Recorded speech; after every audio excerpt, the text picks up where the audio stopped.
Palabras Más, con Álvaro García.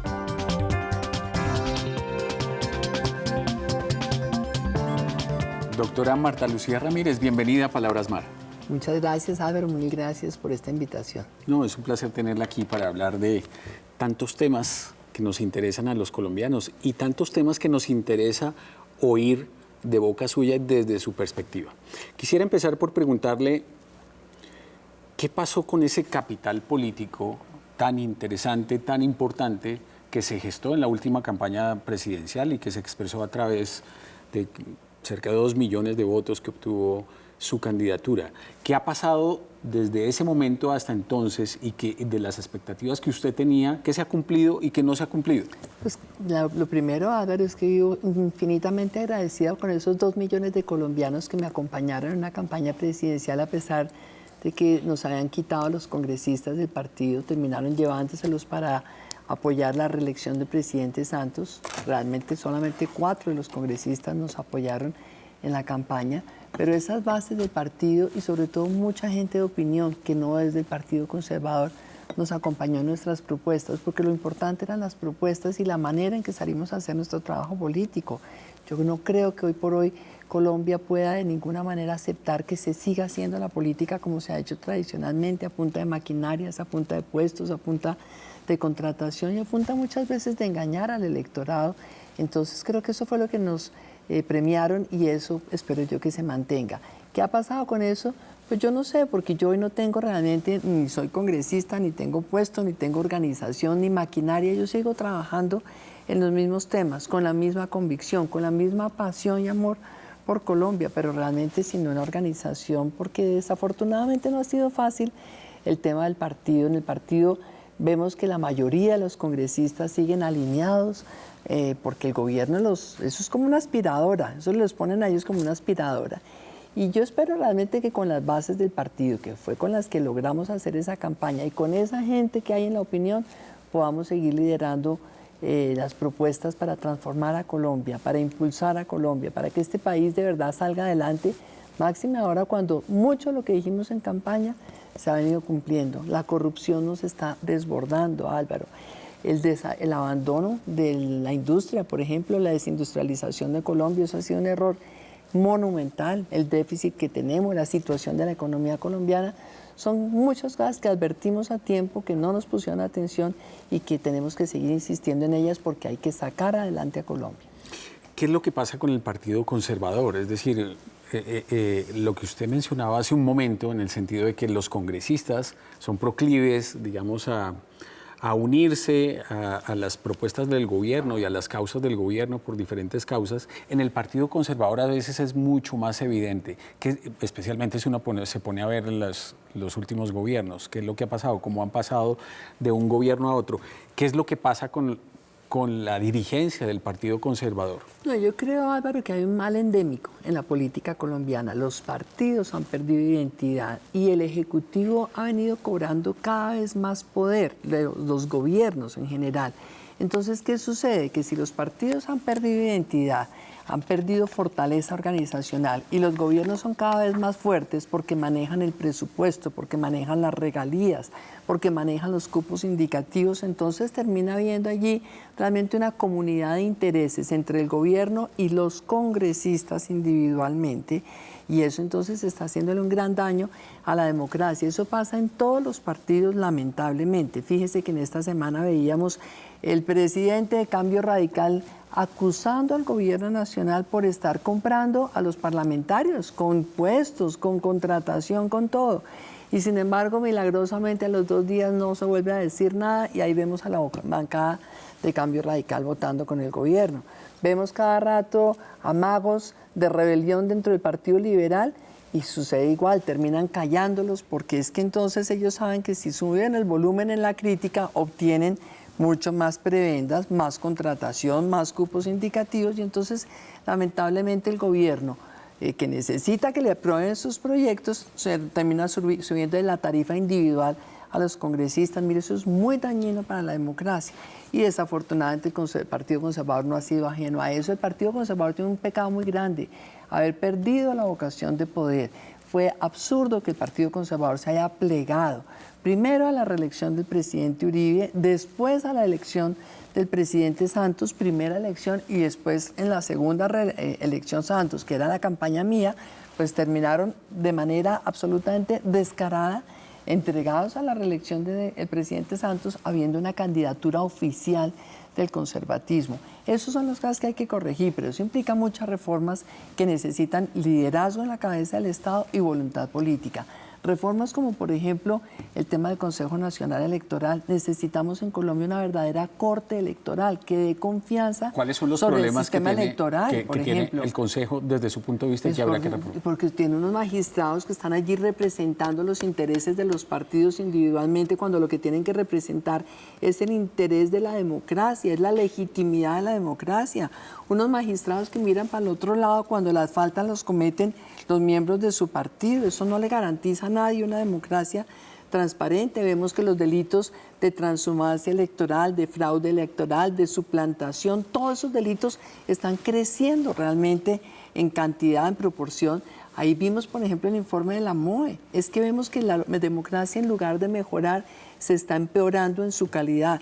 Por eso, insisto, esto necesita que en la jefatura del Estado haya alguien que de verdad trascienda, que se ponga con los pies en la historia, que diga, más importante que mi gobernabilidad es fortalecer la institucionalidad de Colombia. Y fortalecer la institucionalidad significa poner los partidos en cintura, pero también elevar la dignidad de la política, elevar la dignidad del Congreso. Es que necesitamos un Congreso que de verdad sea el contrapoder del gobierno, no un Congreso totalmente subordinado al gobierno, porque los intereses burocráticos de los congresistas están por encima de la majestad que tiene que tener el Congreso y ser capaz realmente de hacerle contrapesa al gobierno. Un gobierno desbordado es muy malo para una democracia y un Congreso eunuco también es muy malo. Entonces hay que hacer todas esas reformas y eso necesita voluntad política en el gobierno y, por supuesto, en los partidos políticos. Hablando de los partidos políticos y del conservador específicamente, ¿está tranquila con la conducción de David Barguil? Mire, yo apoyé a David Barguil para que asumiera la presidencia del partido porque su juventud realmente me hizo pensar que tiene el carácter, las condiciones, además es un hombre muy inteligente, para enfrentar todas las presiones políticas, tanto de sus colegas en el Congreso como del gobierno. Yo espero realmente que David Barguil entienda que lo importante es ese juicio histórico, es rescatar un partido, es darle a la democracia colombiana la posibilidad de que el día de mañana, si este país sigue moviéndose hacia el populismo, si el día de mañana las FARC tienen acá realmente una posición política importante, que nosotros no dejemos que esto se llegue a Colombia hacia el populismo, y el Partido Conservador tiene en eso un papel muy importante que jugar. Eso es lo que David Barguil tiene que entender. ¿No lo está entendiendo? Si seguimos en la presión, si seguimos en este espectáculo de que se reúnen con el gobierno y dicen todos los días que están en la bancada de la Unidad Nacional, cuando sabemos que lo que hay de por medio son intereses individuales de los congresistas que el gobierno ha sabido alimentar muy bien. Esa mermelada sí que nos ha hecho daño, no por el Partido Conservador, por Colombia, por la democracia. Y hoy entonces estamos oyendo que no, que ya está en la Unidad Nacional. Mentira, ni siquiera ha habido una reunión del directorio conservador ni de las instancias conservadoras. Entonces uno no puede pasar y atropellar así una institucionalidad, porque es que esto es un tema de mirar la historia, Álvaro. ¿Hacia dónde va Colombia?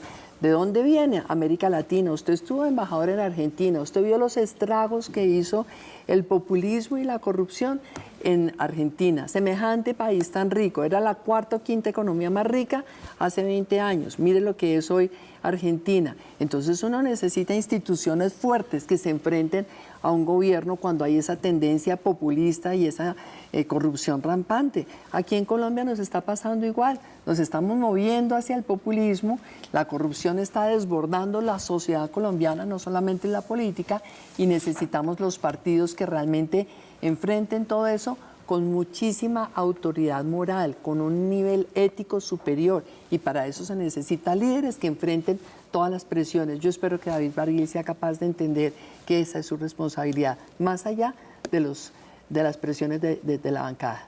Ya que estamos hablando del escenario político nacional, pues imposible no conversar sobre lo que está pasando, lo que estamos viendo de ese enfrentamiento tremendo entre el uribismo y el santismo y el gobierno, por cuenta de la captura del hermano del expresidente Álvaro Uribe. Los cruces de mensajes en las redes sociales, las manifestaciones en la Casa de Nariño, los pronunciamientos de un lado y del otro. ¿Su percepción sobre esa cuál es? Pues mire, la primera es decir, el país no puede seguir acá dividido entre el uribismo y el santismo. Es que esto nos hace daño. Por eso insisto en la necesidad de fortalecer las instituciones.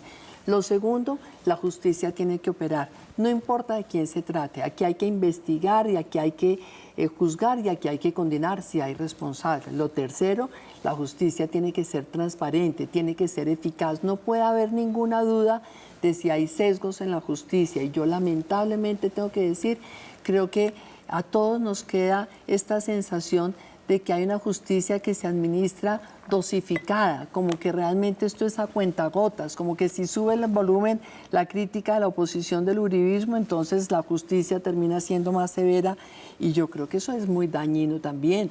El hermano del presidente Uribe, repito, como cualquier otro ciudadano tiene que someterse a la justicia, pero sí tengo esta sensación de que hay una justicia que está en este momento sesgada en contra del uribismo y eso no le conviene a la democracia. Pero más allá de eso, me parece patético el espectáculo, me parece irresponsable, me parece que un gobierno tiene que concentrarse en gobernar. Álvaro, este país está haciendo agua, estamos llenos de problemas. Mire, los niños que se mueren en la Guajira, los ancianos que se mueren a la puerta de los hospitales sin que los atiendan, un país que se desindustrializó, un sector agrícola que no han impulsado durante todos estos años de este gobierno, una cantidad de incertidumbre que tenemos los colombianos sobre el desempeño de la economía, sobre qué va a pasar en materia política, la falta de justicia, los juzgados cerrados desde que se comenzó este año. O sea que hay muchas tareas para el gabinete en pleno, la incertidumbre y la inminencia aparentemente de un apagón eléctrico, la caída en los precios del petróleo, o sea, más problemas por donde, y vemos un gabinete dedicado a tuitear y entonces ahí se turnan y entonces cada uno, por Dios, hay cosas muy importantes para los colombianos como para que el gabinete realmente esté dando ese espectáculo. Me interesa mucho hablar con usted sobre esos temas económicos y sobre el tema de corrupción que hicieron parte de mi campaña. De la campaña y de la propuesta central de lo que usted le llevó a los colombianos en su momento. Pero antes de cerrar este tema de la justicia, su opinión sobre el fiscal general Eduardo Montealegre. Me parece que ha sido un fiscal que no le ha hecho ningún bien a la justicia. La justicia y la fiscalía ha tenido realmente más presupuesto durante esta gestión de Montealegre que con cualquier otro. Y sin embargo vemos realmente una cantidad de temas pendientes. Fíjese, por ejemplo, el caso de Álvaro Gómez. Es un tema en donde la historia colombiana necesita realmente que se aclare qué pasó con el crimen de Álvaro Gómez. Se le ha pedido declare esto como un crimen de lesa humanidad. ¿Para qué? Para que no prescriba. Igual que sucedió con Carlos Pizarro, igual que sucedió con otros magnicidios que no pueden quedar en la impunidad, que tienen que quedar vivos esos casos. Él llega y en los casos de la izquierda, en el caso de Pizarro, en esos casos, los declara como crímenes de lesa humanidad. En el de Álvaro Gómez no hace nada. La justicia, desafortunadamente, no ha tenido la prioridad que debería tener por parte del gobierno, pero la fiscalía, que ha tenido recursos, sin que haya realmente tranquilidad. Y al cambio sí sentimos un fiscal excesivamente proclive a los medios, absolutamente obsesionado con su protagonismo mediático y con su liderazgo en un tema que no es el de él, que es el proceso de paz. Si él quería estar en el proceso de decirle al presidente, hombre, me hago un lado de la fiscalía y métame en la comisión asesora o en la comisión negociadora. Un fiscal, pienso yo también que por respeto a la institución, creo que eso es una reforma que hay que hacer en la ley. No puede ser nombrado por el Ejecutivo tan pronto termina su periodo, como tampoco debe ser ni el Procurador ni el Contralor.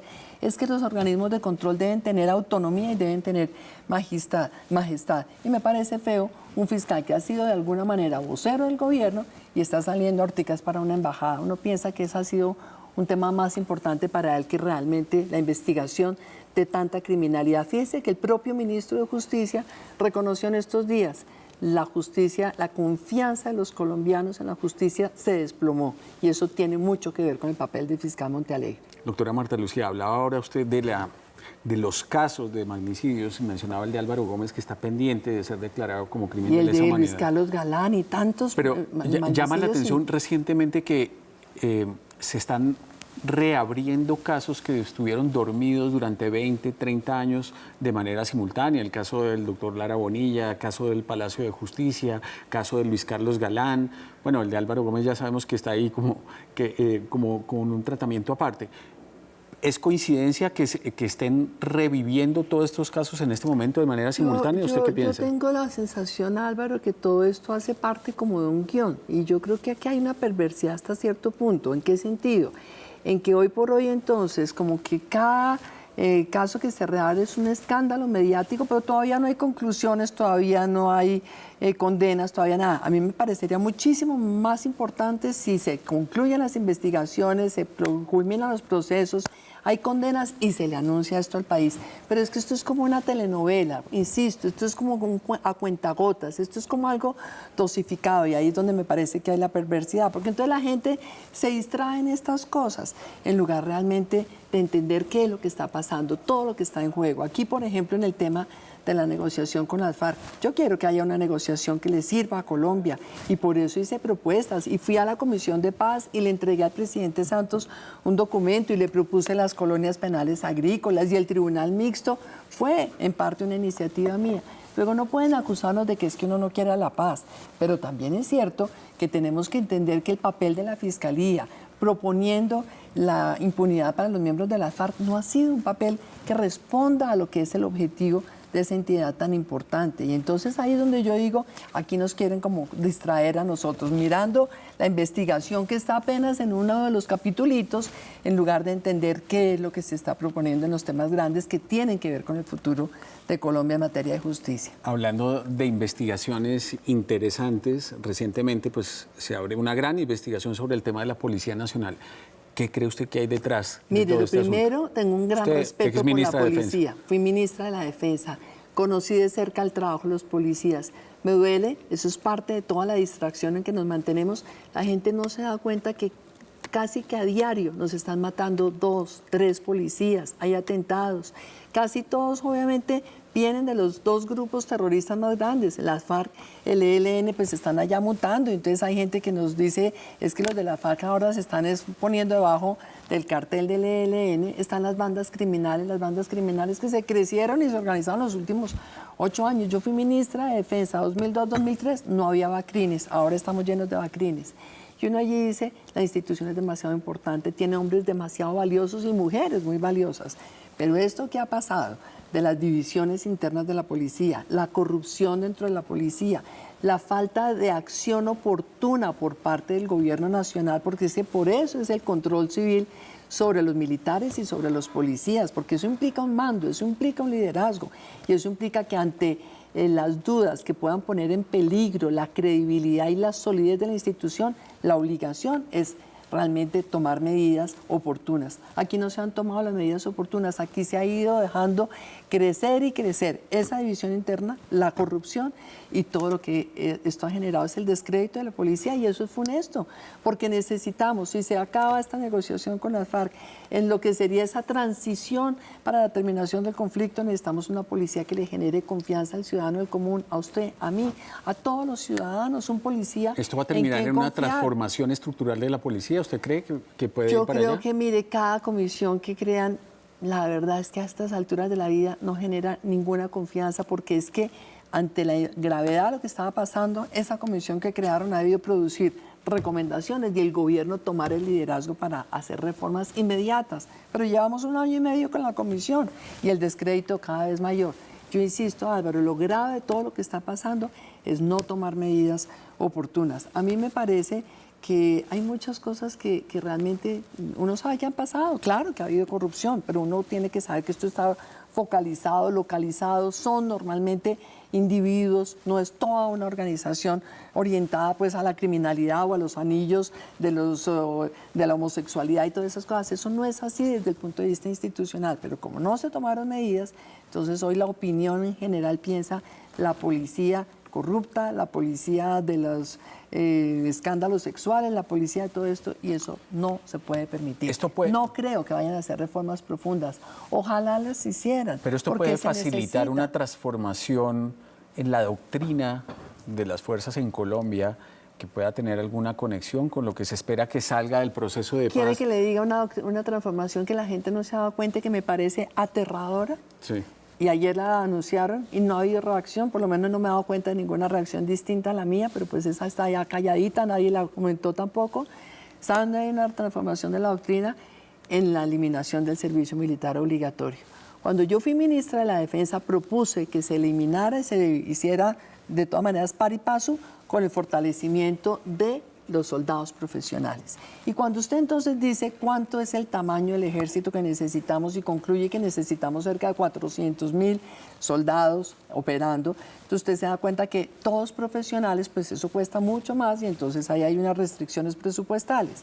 Lo que hace el gobierno antes de ayer es, vamos a eliminar el servicio militar, esto se vuelve voluntario, pero sabe que hoy el 70% del ejército colombiano son soldados conscriptos, es decir, que están prestando servicio militar.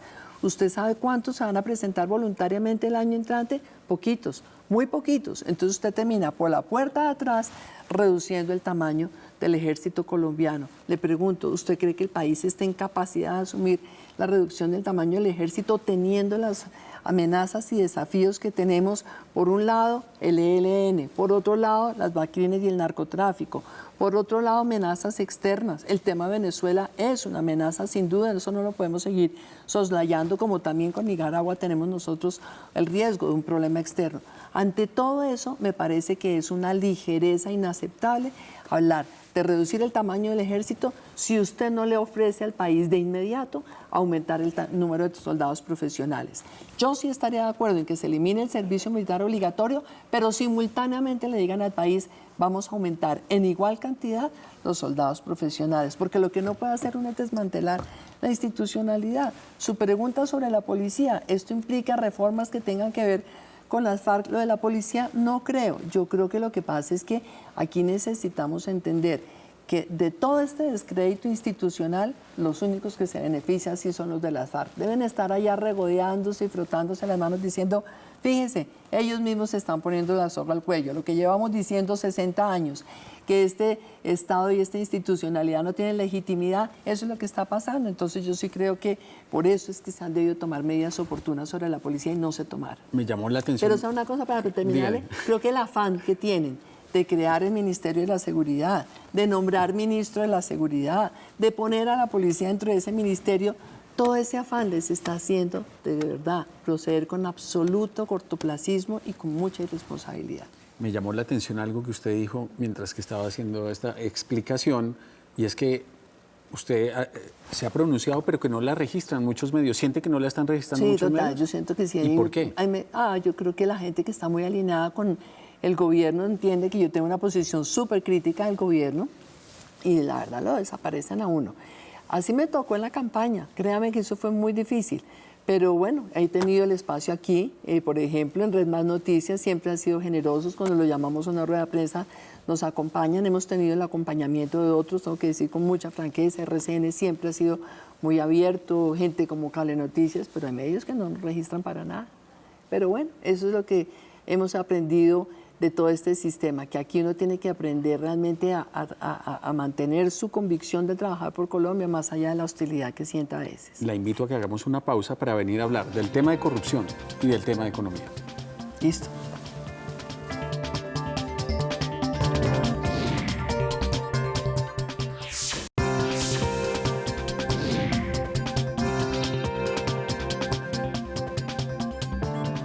Doctora Marta Lucía, uno de los pilares, las propuestas que usted llevó a su campaña presidencial fue el tema de corrupción. Y hoy en día estamos viendo varios casos, muchos de ellos aterradores. ¿Qué piensa que está pasando con la corrupción en Colombia hoy en día? ¿Esto es un tema de ahora? ¿Es un tema que viene desde hace tiempo? ¿Por qué ahora está explotando tan visiblemente como, por ejemplo, en el caso de Reficar y otros más? Y nos aterra por las cifras que eso implica. A ver, Álvaro, yo creo que la corrupción ha existido lamentablemente desde tiempo atrás. Yo creo que esto obedece a distintas causas. Por un lado, me parece que ha habido una debilidad institucional, no ha habido realmente una voluntad política de decir aquí vamos a acabar la corrupción a como dé lugar y fortalecer instituciones, entonces que estén en capacidad de evitar esta corrupción rampante. en Colombia. Uno se da cuenta, por ejemplo, en el caso de la Fiscalía, la Contraloría, todo esto, por Dios, tienen unos presupuestos enormes y sin embargo los resultados son tan precarios. Fíjense lo que le sucede al país. El Contralor presenta un informe absolutamente aterrador, pero todo ex post, cuando ya la plata se perdió. Uno dice, ¿y ya para qué? ¿Qué es lo que hay que hacer? Es mirar desde el punto de vista institucional cómo somos más eficaces en la prevención, en la transparencia, y así tenemos mucho menos riesgos de lo que sucede posteriormente. Vea, no es lo que uno piense, son las cifras y los hechos. Hay un estudio, por ejemplo, de la Sociedad de Economistas, que es como del año 2011, y ese lo tuve muy en cuenta para la campaña, que muestra en los últimos 20 años en Colombia se han robado 90 billones de pesos. 90 billones de pesos son 10 metros. 90 billones de pesos son cientos de miles de hospitales y de escuelas y de carreteras. Es que piense eso. Estamos diciendo que las carreteras, las 4G valen 7 billones de pesos. Imagínense lo que son 90 billones de pesos. Luego aquí vemos un problema que viene de tiempo atrás. Pero recientemente, ¿qué ha sucedido? El país empezó de pronto a sentirse rico y entonces vino toda la bonanza petrolera, mineroenergética, empezamos a recibir montones de recursos, de regalías.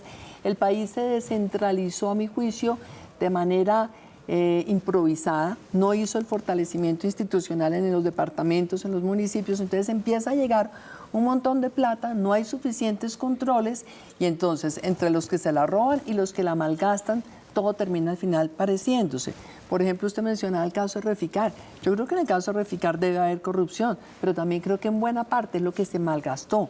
¿Por qué? Porque no se pusieron controles que previnieran, que evitaran que se malgastara la plata. Cuando uno oye es que contrataron con una firma extranjera para que ellos gastaran ampliamente y simplemente presentaban facturas y les reembolsaban. Entonces, pues lo que a nadie le cuesta lo vuelven fiesta. Y los señores de la firma pues gastaban y gastaban y gastaban y simplemente con facturas pedían reembolso. Entonces en eso hay plata que se malgasta, hay plata que se roban y toda esa plata nos afecta a los colombianos, porque cuando usted ve que estamos en un país donde se nos mueren niños de hambre, donde la Guajira todavía no tiene solucionado su problema de agua, mire, Israel es tan seco o más que en la Guajira, pero lo resolvieron hace muchos años, es que ya está la tecnología, ya están inventadas muchas cosas.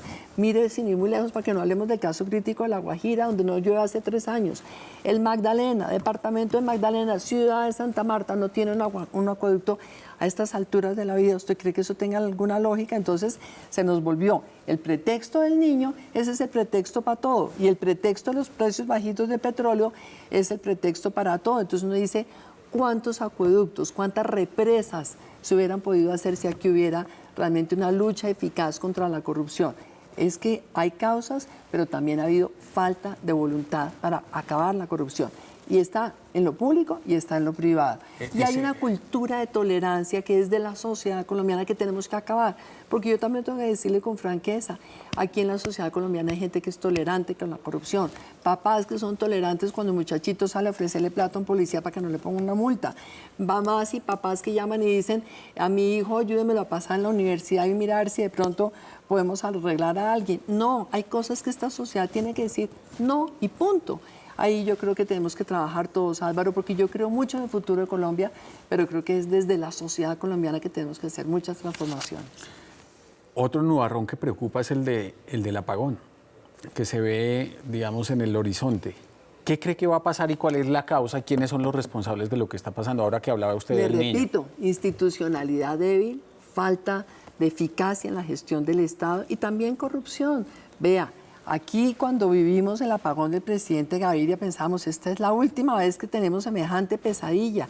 Y entonces se inventaron el famoso cargo por confiabilidad y eso es una plata que todos los colombianos llevamos pagando 15 años, dizque para que no pudiera volver a haber apagones. Y entonces esa plata la recibieron las generadoras de energía, pero resulta que la superintendencia que debía controlar que esto se fuera o a inversión en más equipos para evitar cualquier riesgo de apagón, o que estuviera guardada en un fondo realmente disponible donde se pudiera entonces acudir a situaciones de emergencia para importar, si era necesario, electricidad o importar gas o lo que sea, pero resulta que ni lo uno ni lo otro, ni se hicieron inversiones para poder aumentar la capacidad, pero tampoco los recursos están. Es la combinación, institucionalidad débil, el gobierno no ejerce a cabalidad sus funciones con la oportunidad del caso, pero también hay casos de corrupción. Lo que es dramático es que estamos de verdad expuestos al riesgo de un apagón y uno dice, estamos en un gobierno que lleva 7 años casi, Álvaro. Por Dios, hayan pasado varios ministros de Minas y Energía. El actual ministro de Hacienda fue ministro de Minas y Energía. El otro ministro de Minas que está allá en Francia. El ministro, y uno dice, ¿dónde hay un responsable? No, nadie responde. Eso es como si no pasara nada. O sea, ante cada nueva situación crítica en Colombia, entonces nos dicen, estamos en un plan de choque y vamos a sacar adelante un plan de choque. Este ha sido el gobierno de los planes de choque, pero con una constante. No hay responsables políticos de nada, porque aquí la disculpa del fenómeno del Niño y la disculpa de los precios bajos del petróleo da para todo. Y el pretexto de la paz, el pretexto de las negociaciones en La Habana. Vea, Ricardo Lozano fue director del IDEAM. Este es un tipo muy serio y sabe mucho de medio ambiente. Cuando era director del IDEAM al comienzo del gobierno Santos, año 2011, él dijo, tenemos que hacer inversiones urgentes. Primero, para recoger agua lluvia en la época de la Niña, para poder organizar realmente acá también reservorios, para poder darle agua a aquellos sectores del país más secos. Por ejemplo, el tema del Casanare el año antepasado, el tema de la Guajira. Y segundo, dijo, va a haber un niño. Y siempre le dijeron, no, está exagerando, estamos en la mitad del Niño, pero no se hizo ninguna obra a tiempo, es imprevisión, es negligencia, es descuido. Y repito, triste, nadie responde, nadie le pone la cara al país. La situación de la industria. Lamentable, Álvaro. Mire, en el año 2011 yo estaba de consultora en esa época, no estábamos en ninguna campaña, y un grupo de industriales me pidieron, háganos un trabajo sobre qué está pasando en materia de exportaciones industriales, pues porque ha sido ministra de Comercio Exterior y me puse a hacer este estudio. Cuando vi realmente el comportamiento de varias ramas de las manufacturas, son 38 ramas, y en ese momento ya varias ramas mostraban caída en las ventas, en la producción, en los empleos y en las exportaciones manufactureras, hice un documento. Duré pidiéndole cita al presidente por ahí 6 meses para llevárselo y decirle, presidente, ojo, estamos en el año 2010 y aquí hay ramas de la industria que están mostrando una caída importante. Desde el año 2011 hasta ahora no ha habido una política industrial, una política de cadenas productivas, una política que permitiera que el señor que siembra el algodón, más el que fabrica las fibras, más el que hace las telas, más el que hace las confecciones, más el diseñador, todos en una sola cadena dijeran, vamos a poner aquí la industria de la moda y del vestido, a que aumente empleos, a que aumente producción, a que aumente exportaciones, y así en todas las cadenas. Eso no lo ha habido. Y entonces, ¿qué es lo que pasa? Es el derrumbe de la industria. Al principio, como recibíamos plata, el petróleo no importaba porque no se daban cuenta de lo que estaba pasando, y hoy ni petróleo, ni mina, ni industria, ni agricultura, que es lo peor. Entonces aquí lo que estamos viendo es que hay nubarrones serios sobre el horizonte de la economía, con riesgo inclusive, Álvaro, de que si no se toman medidas impopulares, delicadas, como la reforma tributaria, aquí vamos a terminar perdiendo, ojalá que no lo perdamos, pero vamos a terminar perdiendo el grado de inversión, y eso sería absolutamente funesto para la economía colombiana, porque eso implicaría que no nos vuelven a prestar en el exterior a tasas de interés decentes, sino que eso nos aumentan los costos de los intereses mucho más, y entonces ahí acaba usted de ahorcar el aparato productivo ¿Cómo debe ser colombiano. esa reforma tributaria? ¿Quiénes deben tributar en Colombia que no lo están haciendo? Mire, o que deben tributar más? Que aquí tenemos que tributar todos los que tengamos un ingreso, eso es lo lógico. Me parece que tenemos que tributar todos en proporción a lo que realmente recibimos de ingresos, pero sí creo que es cierto que está muy cargada la tributación sobre las empresas, lo cual les quita competitividad. Aquí hay que pensar realmente en que tienen que tributar los dueños del capital, los que reciben dividendos. Es que eso tiene que ser realmente algo que sirva para que haya una mayor distribución del ingreso, pero sí tenemos que mejorar la cultura del pago de impuestos. Todos en la sociedad colombiana sabemos que hay un sector muy pobre que no tiene con qué tributar, pero que a partir de allí todos, en la medida de los ingresos y de las rentas, tenemos que ser capaces de aportar una parte. ¿Qué tanto? Hay que mirar todos los estudios técnicos de quienes están haciendo esa reforma, pero lo que no está bien es que el gobierno diga, como es impopular en este momento, como tengo que calcular para que no se me sigan cayendo las encuestas, como tengo que sacar adelante el plebiscito con las FARC, sigamos aplazando esto y eso después ya miraremos el año entrante, porque el año entrante va a ser tarde y porque el año entrante seguramente lo que vamos a ver es que se pierda la calificación de la deuda colombiana y sería funesto para el endeudamiento del sector privado y el endeudamiento del sector público. Hacemos una pausa, doctora Marta Lucía, para venir a hablar tema de Bogotá y tema de paz.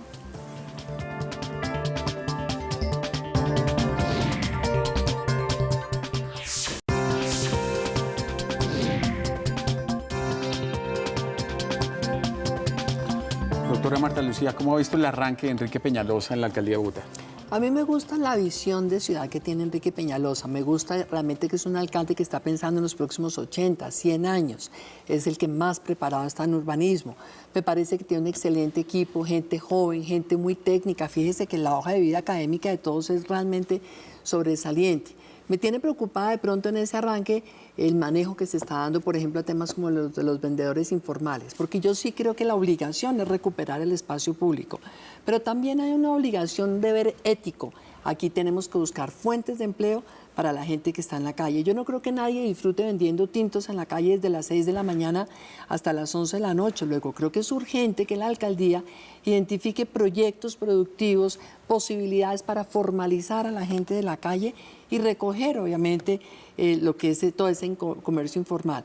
De hecho, hay muchas mafias en la calle. Hay gente que le cuenta a uno que cada uno de esos pobres hombres que están en una esquina es que le están pagando a alguien, además que es el que administra la cuadra. Eso hay que acabarlo y en ese sentido me identifico totalmente con levantar a los que están en la calle. Pero hay que buscarles urgentemente opciones de trabajo, proyectos productivos, formalización, porque aquí no podemos desconocer la necesidad que tiene la gente. ¿Y la discusión sobre el metro?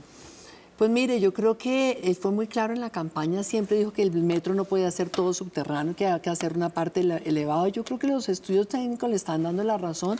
Me gusta mucho que ya se comprometió con una fecha precisa en la cual vamos a ver metro y me parece que eso es un alcalde serio, porque está hablando realmente de los resultados que se van a empezar a dar, inclusive más allá de que él haya dejado la alcaldía. Pero lo importante es arrancar cuanto antes.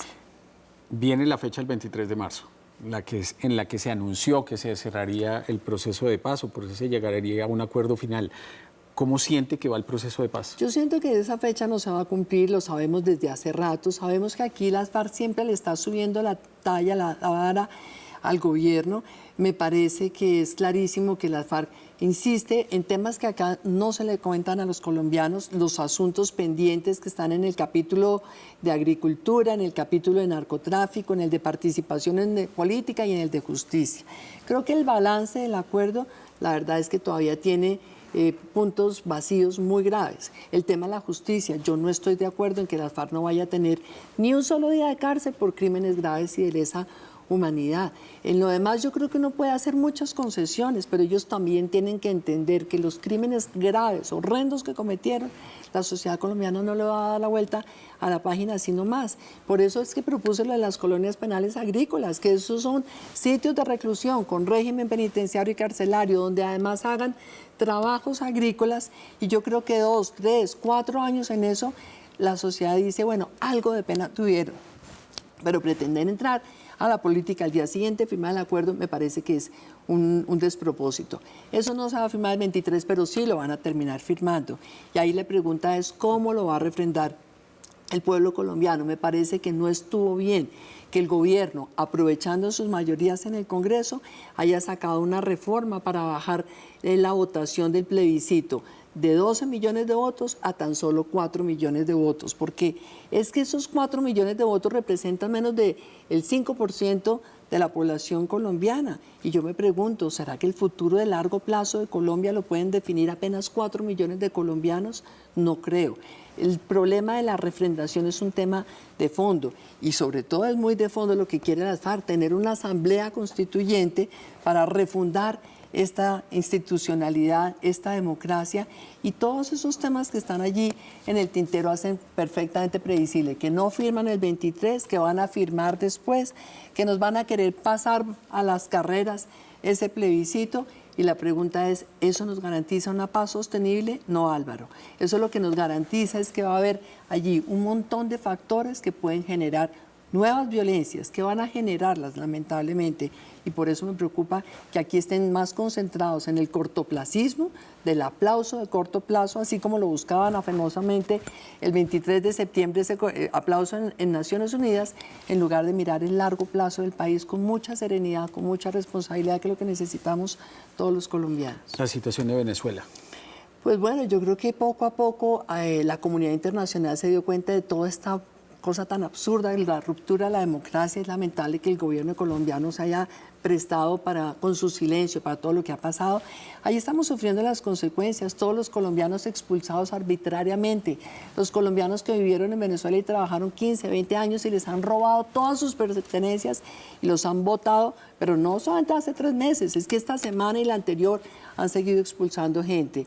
Creo que el cambio en la Asamblea es algo positivo, pero estamos viendo de nuevo toda la arbitrariedad, ahora un tribunal que desconoce las facultades de la Asamblea. Ojalá que no vaya a terminar realmente Venezuela en una guerra civil, porque es que estamos viendo realmente la actitud pasiva de casi toda la comunidad internacional, empezando por Colombia, lamentablemente, y el sufrimiento del pueblo venezolano, que a mí me duele mucho. Es que en Venezuela hay más de 4 millones de colombianos. Usted, que es un experto en temas internacionales, también lo sabe. Colombia, durante muchos años, hay miles de colombianos que se fueron a vivir allá, y allá el pueblo venezolano está sufriendo hambre, desabastecimiento, arbitrariedades del régimen, un régimen corrupto y un régimen dictatorial. ¿Cómo se va a solucionar? Yo creo que necesita mucha intervención de la comunidad internacional, pero también necesita que la oposición allá se mantenga serena, firme dentro de la institucionalidad, defendiendo el derecho legítimo a tener una buena democracia. ¿En qué proyectos anda ahora? Pues mire, una cosa que me tiene muy entusiasmada, estoy trabajando mucho por el empoderamiento de las mujeres y de los jóvenes en Colombia. Nosotros no podemos resignarnos, Álvaro, a ser espectadores de todo lo que está pasando en el país, lamentarnos de las cifras, la caída de la economía, la justicia, en todo, y ya, comentadores de malas noticias. No, aquí hay gente joven valiosísima, muchachos que se están preparando en las universidades, montones de mujeres preparadas y otras que no se han preparado tanto, y estoy trabajando por todo el país en empoderar mujeres y empoderar jóvenes, decirles: prepárense económicamente, prepárense profesionalmente, salgan a ganarse la vida económicamente. Si están en un empleo, sean los mejores. Aprendan a ser empresarios, aprendan a ser emprendedores, cómo se monta un plan de negocio. Yo tengo mucha experiencia en todo el tema de comercio exterior y de exportaciones, entonces donde hay oportunidades en el mercado externo, en el mercado interno, pero también que se empoderen para meterse en la política, que sean realmente personas que el día de mañana tengan el liderazgo de esta sociedad. Pero es eso, es trabajando uno por el bien común, está entendiendo que se puede hacer política limpia sin salir a comprar un voto. Jamás nadie podrá decir ni que yo he comprado votos, ni que hemos tenido unas maquinarias aceitadas con platas malas.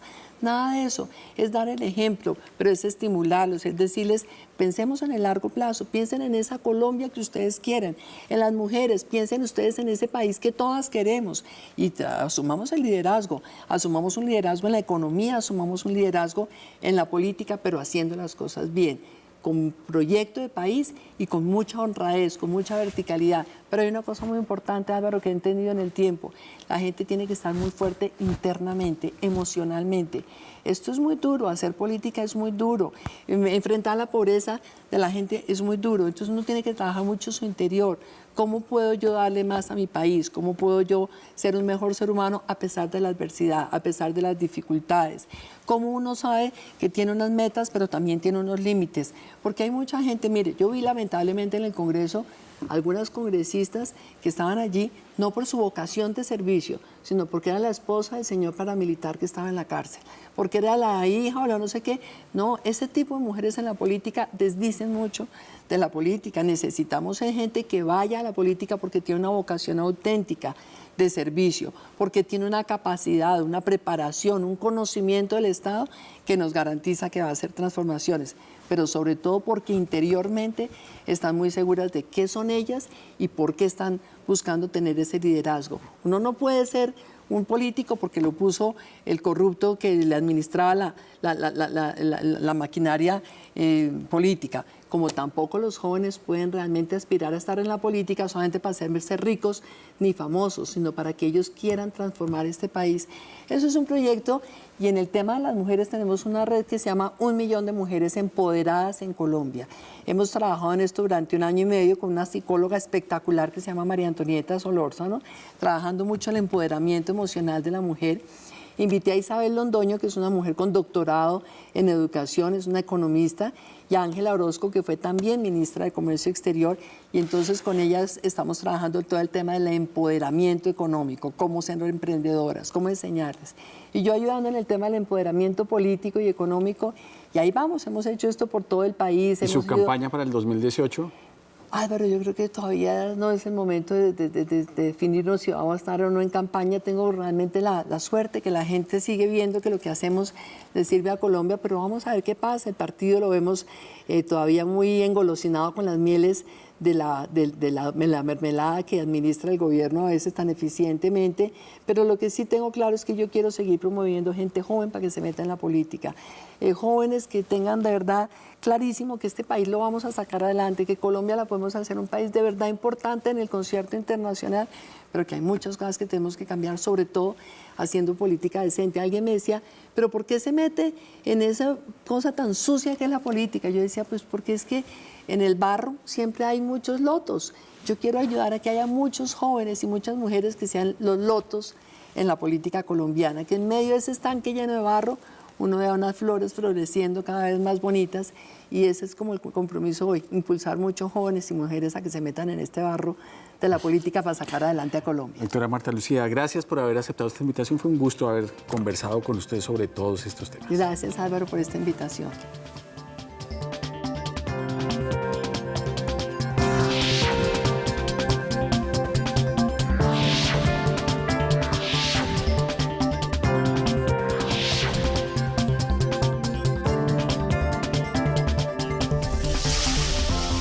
Palabras más con Álvaro García.